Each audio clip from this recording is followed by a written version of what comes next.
What's up mga kaibigan, mga minamahal, mga kapatid, mga kananayan, mga katatayan. Magandang umaga po, magandang araw po sa inyong lahat. At tayo po ngayon ay nandito muli sa JC Talks kung saan tayo po ay nagbibigay po ng advice patungkol sa love, sa relationship, sa family. At ngayon po ay meron tayong letter sender. At ito po ay galing kay Tatay Oka.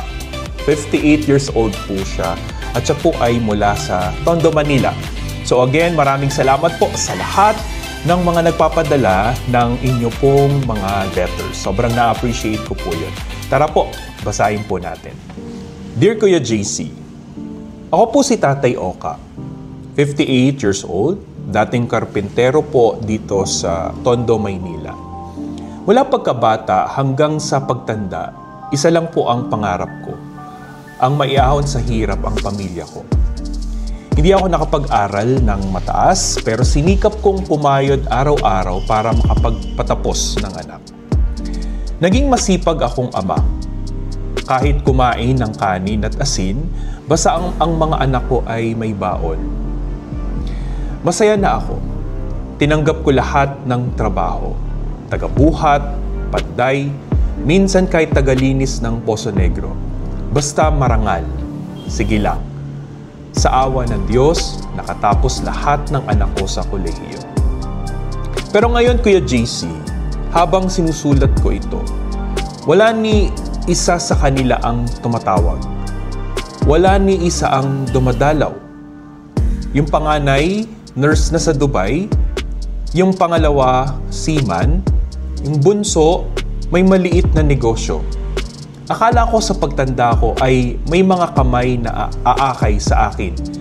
Pero wala. Ni isang text sa birthday ko, wala. Mas masakit pa, nalaman ko mula sa kapitbahay na sinasabi raw ng bunso ko na toxic daw akong ama. Na hindi ko raw sila minahal. Kundi puro trabaho lang daw ang alam ko. Masama ba yun, Kuya JC? Masama bang nagsakripisyo ako ng oras para mabigyan sila ng magandang kinabukasan? Ngayon ay may rayuma na ako. May hika at palaging sumasakit ang likod. Pakiramdam ko para akong sirang gamit na itinatapon. Para bang wala akong halaga sa mga anak ko na inuna ko sa lahat. Kuya JC, paano po ba harapin ang pagtanda kung ang pinakamamahal mong pamilya ay tila kinalimutan ka na? Nagmamahal, Tatay Oka. Alam mo, Tatay Oka, sa bawat letra ng sulat mo, ramdam ko ang sakit. Isa kasing tatay na buong buhay na nagmahal, pero ngayon tumanda na at tila iniwan ka. At alam mo po, sa dami ng sulat na natanggap ko, ito tingin ko yung isa sa mga pinakamasakit. Ang pagkaulila sa buhay ng mga taong pinaghirapan mong itaguyod. Pero alam mo, tatay, pakinggan mo po ito. Una, ang katahimikan ng mga anak ay hindi palaging pagsukat sa pagkukulang mo. Minsan ito'y bunga ng hindi nila naunawa ang sakripisyo. Maraming anak ngayon, tatay, ang lumaki sa emotion yung hinahanap nila. Hindi lang kasi ito pagkain sa lamesa, ito ay tungkol sa yakap sa oras. At hindi mo ito pagkukulang. Ito ay pagkakaiba kasi ng panahon. Mahal mo sila sa paraang alam mo at hindi iyon mababawasan ng pananahimik nila sa iyo ngayon. Pangalawa, sa pagtanda, huwag mong sukatin ang halaga mo sa pagbisita ng anak, kundi sa kabutihang iniwan mo sa mundong ito. Hindi mo man naririnig mula sa mga anak mo ang salitang salamat, pero ang diploma nila, ang trabaho nila, ang ginhawa nila ngayon, lahat yan ay ebidensya ng iyong pagmamahal sa kanila. Hindi ka sirang gamit, tatay. Pagod ka lang, pero matibay ka pa rin. Pangatlo, hindi pa huli ang lahat para magtayo ng isang bagong pamilya. Pamilyang buo ang puso. Maraming bata sa paligid mo.